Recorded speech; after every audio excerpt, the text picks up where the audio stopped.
Hey fam, it's Eb from Eb's Migrations. In this particular episode, I had a discussion with a group of ladies about my first novel, Computer Love. So we talk love, relationships, self love, and just navigating yourself as you are trying to navigate yourself with other people and how you relate to other people.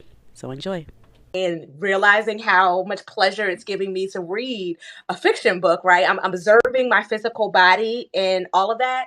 But then I'm noticing that I'm picking up real life nuggets along the way. Read it in one day. One day I laid right in my bed and read it that I I appreciate you. day that I read it, I was having a rough day too. And I laid in bed that entire day and read this book. It was an escape from everything else that was going on around me. And I really just was like, and then, I just got so caught up in a book that I was like, I just got to finish it. But your writing drew me in. It made me want more because of the attention to detail that you put into. What's so special about Computer Love is that this story is It's so so relatable. relatable.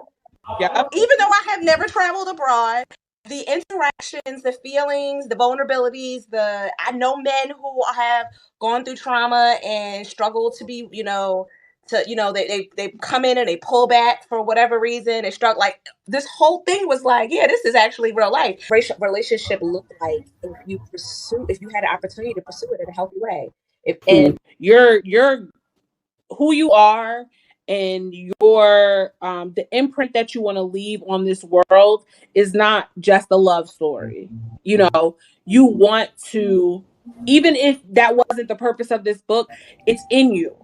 So Right. those gems are gonna be in there. it's two people forced to pace themselves Mm. in the discovery of who they are and who they are in a relationship and what they want to be. Like I feel like they had no choice but to pace themselves because of the distance. And if if it wasn't there, they would have done what most people do in a relationship, which is rush in. I mean, how do you honor what you need and still cultivate something healthy with someone else? But you those moments. You did a really good job at getting all those little details in, and that's what draws people in and keep making them want more. I feel like it gave us a perspective of how we should date and how we should interact with men when we first meet them and things like that, and build that bond outside of looking for to get anything out of it on any level. I agree. What I loved about the writing was, we know that this story is surrounding this love story between these two characters, but you were constantly painting a picture about the culture where you were. And so I felt like, because I knew that you really lived in these places, I felt like I know you're telling the truth about these authentic moments. So I felt like, oh, they don't support, like running, like women being athletes. It was like I was learning a lot about the culture in the story, and I could appreciate that. So I actually, part of the reason why I'm only on chapter five is because I actually went back to read it again. And I wanted to not miss some of these details of these different places and what I was picking up about the environment, because I was genuinely curious, not just about Mexico and about South Africa, and just what I could learn about those environments in a non-commercialized American TV way.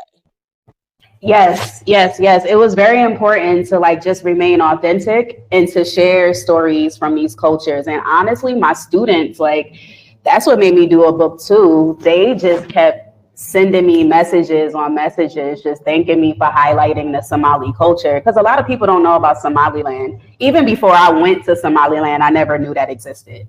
It sounds like a fairy tale place, right? And everybody thinks Somalia, two separate countries, energy completely different in both countries. I've been to both.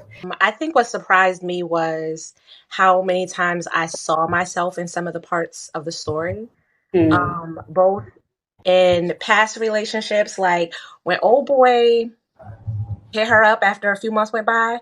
I was like, leave it to men. Just when you healing and you finally not to hit anyone In the suddenly block. up. and now they thinking about you, and you're supposed to drop everything and respond to them suddenly being ready.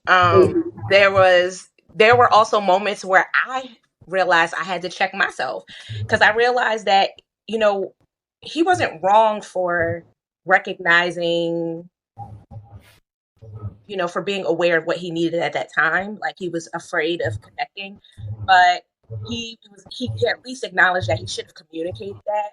But initially, I was feeling like, why are you wasting her time in the first place if you wasn't ready, right? But then I thought about it, like, that's not really how they interacted, though. It kind of, their interaction wasn't like he came up and was like, hey, can I get your number? Can we date? It was a casual acquaintance that kind of grew. So it wasn't really him trying to like lead her on just to be like, I'm not ready for this. So I Right. was surprised at how relatable. You know, where we are, we know that most times, you know, women, as women, we enter these situations where we meet men and we kind of dive all the way in. And so I was surprised at the space that you guys left in between you, the way that you portrayed it, where it was very much a friendship that you guys were building, and there was, you know, a divide at some point. But you were open to you were open to having that conversation later on about why these things happen. So I think, Do you think it was possible, it was only possible for them to create that space of developing a true friendship because they were not in proximity? Like, would their evolution happen differently if she stayed in Mexico and they were physically there? And I think that is kind of what allows you to have those deeper connections and not get but so deep because you can't be there. You can't. mhm. The long distance relationships were nice because you could conveniently be checked Unavailable. out of not just unavailable, but even like things that could be wrong. It's out of sight, out of mind. You Hmm. get to just be True. like, I'm in my work. I'm not seeing so much, so I don't, you know, I don't get to get in my head, which probably makes it easy to cultivate a good friendship because you're not taking things so personal as you know as easily. But I can't tell you if long distance or close distance is one is better than the other. And Mahogany and King kind of, you know, they explore that as well. You'll see that more in book 2, where like it's distance. You know, it's been Mahogany was in the desert for a year, and they're communicating via emails, right? Like not even how you boo love on the phone and stay on the phone for hours. These are emails, right? Like this is literally a connection that started in face to face, but continued and really developed and blossomed via emails. Hence the title, Computer Love. See, and I think that's harder. That's even harder because, you know, things in writing, text message, email, it's all about perception. So you could be saying one thing and meaning it in one way, but how somebody else receives it could be totally different. So I feel like there's so much room for, you know, interpretation and room for error, you know, in those communications. Which character was your favorite, if you had a favorite? And Mahogany, she's just living the dream. okay. And your attention to detail draws you into the character, and you feel for this person. Typically we don't allow ourselves the space to discover what we would do if we had time to really get to know what another person, time to really express ourselves and who we are without the physical pressures that come along with it. And so I think like the story was written to build us into imagining ourselves more as her than him. So like if I were a male reading this story, I would probably still be feeling connected to her versus him. Okay.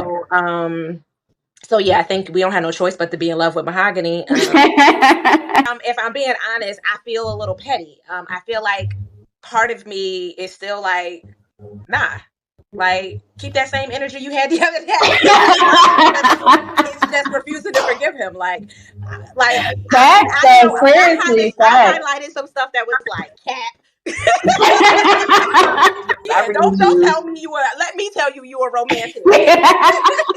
Yeah, like you Most of the women will relate, and like you said, Betty, even if you're not a woman, because it's more about focused around mahogany, you're gonna lean towards her. So let's hear about this guy.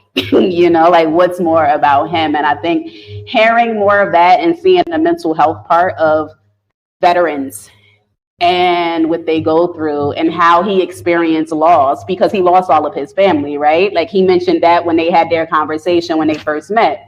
Mm-hmm. He has no one. And I don't know what that feels like. Like I had tons of family. Like my family got tons of kids. So I don't think there will ever be a moment where I'm the last man standing for both my maternal and paternal side. Right.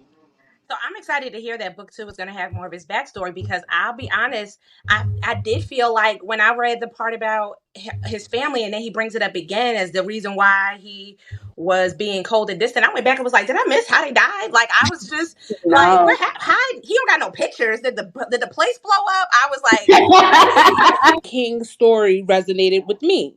Um, Mm. Given the fact of, I don't have any baby pictures of myself. I don't have any of that because I grew up in foster care. And you know what I mean? And now, now that I'm an adult, I know my biological family members and I was, adopted when I was 13. But, I know how some of those things affect me in my relationships with people and how I deal with people. And sometimes I know that at any given time, I may check out because I don't have these things that other people have, and so it's like, I don't like talking about these things because I don't have these same, I can't just pull out a photo album and say this was me at this age or this was, you know what I mean? And there's parts of my story that I don't, my backstory that I don't know and things like that. So I will say that those things, about his story did resonate with me. Mm. Any part of the book that strike a particular like emotion for you? yeah. Okay. Look, I got so many yellows on here. Look, I'm scrolling. There's one in particular where he talked about um I was trying not I was trying hard not to use sex as a remedy for my sadness. Mm. And this makes me think of like and I when Solange first came out with Cranes in the Sky, I really Yeah. didn't really relate to that on the level I do now. But Mm. now when I hear it, I know when I was going through a very deep depression, I was self-medicating. I was in a relationship, but I was like, even in the relationship, I was insatiable. But I knew, Mm-hmm. I eventually realized like your body is getting these releases of chemicals every time. I would tell my boyfriend like, man, when I have an orgasm, I feel like I'm in a different planet, different universe. Like just for a few seconds, I feel like I escape. I'm not here anymore. And I realized like I was really trying to escape the deeper things that I was feeling in that moment. And the reason why I was craving it so much is because I was in such depression. My body was like, but you don't feel like that when you like that. It was like a drug. I was like high off of it, and it didn't feel weird because I'm in a relationship. It wasn't, an like sadness because it when you do, you never actually have to do the work. And what he was Mm. trying to do during his time in Mexico was to do the work on himself, to give himself space to heal, to figure out what he needed, to become self aware. And he didn't want to do any vice. And not only was he not using sex, I'm just realizing this as I'm saying it, he was abstaining from sex, alcohol, drugs, everything. So it wasn't that it was just like, I don't want to be connected to you. He didn't want any vice. He wanted Mm-hmm. to figure out how to go through life without any crutches, and I can have appreciation for that. A little less mad at him. Mhm. It made me, because I try to, even in life, I try to see things from both perspectives, no matter what the situation is. And though I disinvited him to the cookout, I did understand, what was going on inside of him, because I'm pretty sure that there's points in my life where I was disinvited to the cookout and nobody took the time to understand why. And also I was I don't hate you, but you can't get a plate. Yeah, honesty with yourself to even be able to say that to someone. And I Mm. think, you know, to see that vulnerable moment for him where he was saying these things to you to like that. Erica, you made me look back at the sentence again because when you said that vulnerability, I looked back at it and my mind was processing that he said I was trying hard not to use sex as a remedy for it. And I think in my head I input my feelings, right? At giving a broad emotion because men aren't typically specific in their emotions and they definitely don't express this particular one. But he said my sadness. I Mm. think it's incredibly vulnerable Yeah. emotion to express because men might say they're angry, they might say they're frustrated, they may say they're irritated. They typically don't express soft emotions, like emotions that imply vulnerability or weakness or fragility or brokenness or something to that nature. Sadness, in particular, gave me a new level of okay, like maybe we could sneak up aside. Um, he's sad. He's not just detached and like cold. He's actually sad. He's not actually he describes himself as cold, I but like he's that you said actually not. that. Yes, I love that you brought that up because I think he wants himself to be, or that's the image that he's tried to make for himself, right? But there is this level of vulnerability that continues to come out. So if you are that and you're sharing and opening up with another person, that's the opposite of being detached, right? And being cold if you're allowing these warm moments of yourself to come out. She said she had chosen to fast for much needed focus, clarity, and cleansing. And then later she said, when she said she had no, she didn't want to be distracted. She said, unaware that she had somehow chosen happiness as a distraction. And Mm, when I tell you that blew me away, because I have done mm, a lot of work with my therapist this year about that very thing.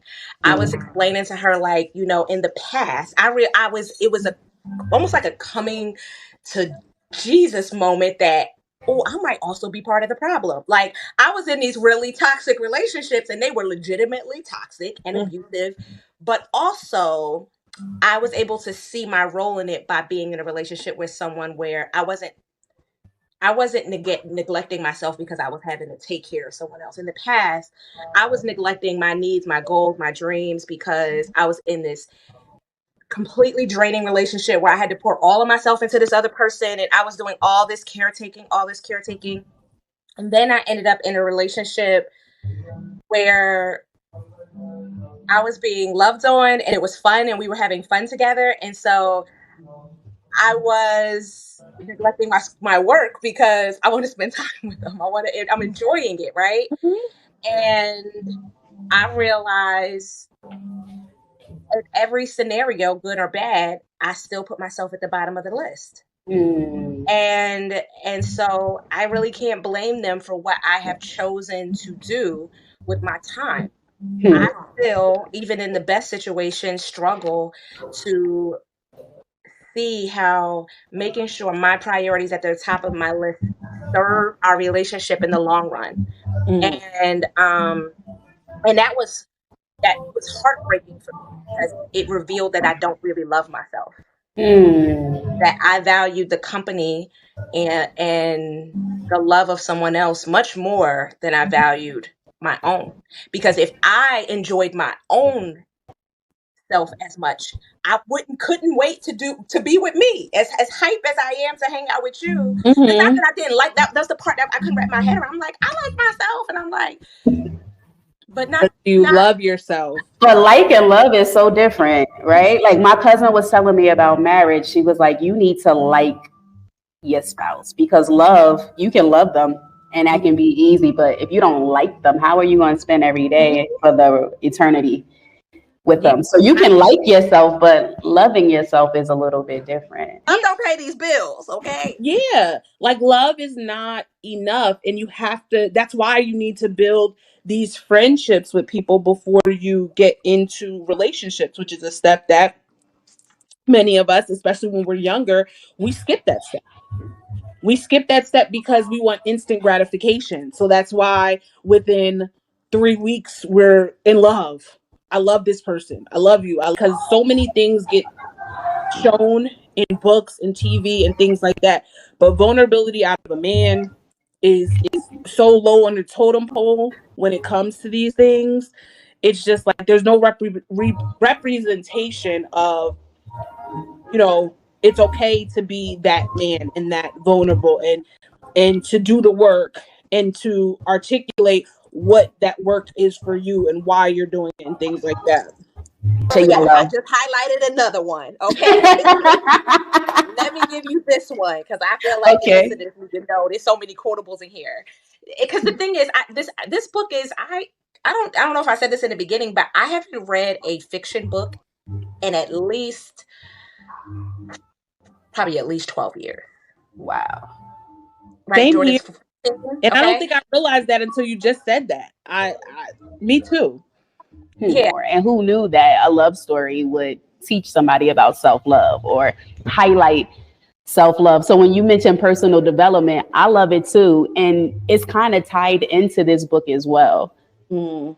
and yeah, because there's so many quotable moments. Like, people tend to project their insecurities and voids onto others without realizing and expect you to feel what they cannot. Like, I was in here like, damn, like you said, damn. Mm. The fact that you read your own book and look at it and be like, damn, I said that was fire. No, I'm teaching you so much. You're teaching so much in this book, as well. And just like information. Whereas this is, I'm encapsulated in this story. Like Mm. I'm living vicariously through Mahogany, and I didn't know that I needed that. And because of that name, I feel like, or because they see computer love, they may think that it is about hopping in DMs and all of that stuff. And it's not that.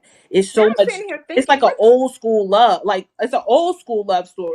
But I love me a good cliffhanger, and I love me a good, what's the term for it? Like, not the norm. I Ooh, wait till you get sometimes to book two. I was very proud of myself for that cliffhanger. Okay. Like I did, because book two is more of I don't know if you ever saw, there was this movie I saw called Vantage Point, and it's literally a movie and you get to see everybody's point of view. So book two is more of a POV style. So like it'll be the same exact scene, Story from a but different perspective. I yes, love movies like I that. love me too. So I was like, it was I me love getting a little more creative with it. So book two is POV. But I think it's a good thing to have multiple vantage points. So I love things where you see things from other ways, because it proves to you that just because you're right doesn't mean you're right. Yeah. And I'm the same way. Mental health and just discussing like just therapy for our community and what that looks like and the different things that are out there. Trust me, I've been privy to a lot of things that I would not have been had I've only been in the States, and just the people that I encounter along my journey. And I try to just share some of that in these stories. And So your journey is such a beautiful journey. Like, it's such an amazing. Let me tell you, I brag about you all the time. Like, thank you. I I, appreciate you. Pursue love when you know you were also when you desperately also needed to be on a self-love journey, like a self healing journey. Like, how Mm. hard is it to not want to miss the moment, but yeah. honor your commitment or your need, your realization that there's still some work you need to do. Like, I'm gonna read this book again, and I am definitely going to find all of the things that like really hit me. That the first time around, like I said, I was having a bad day and I just laid in the bed and read it, and it was just, I wanted to get to the end. I wanted to see where this went, and I wanted all of that. And so I how hard that is, because a lot of times I think, to Erica's point, we feel so pressured because people want us to move fast, because we don't want to waste people's time either. Like, I respect people's time. I get the need to be like, listen, if you're not trying to do, if that's not your intention, like, I think differently. But at the same time, you don't want to miss out on an opportunity of a person because of your journey.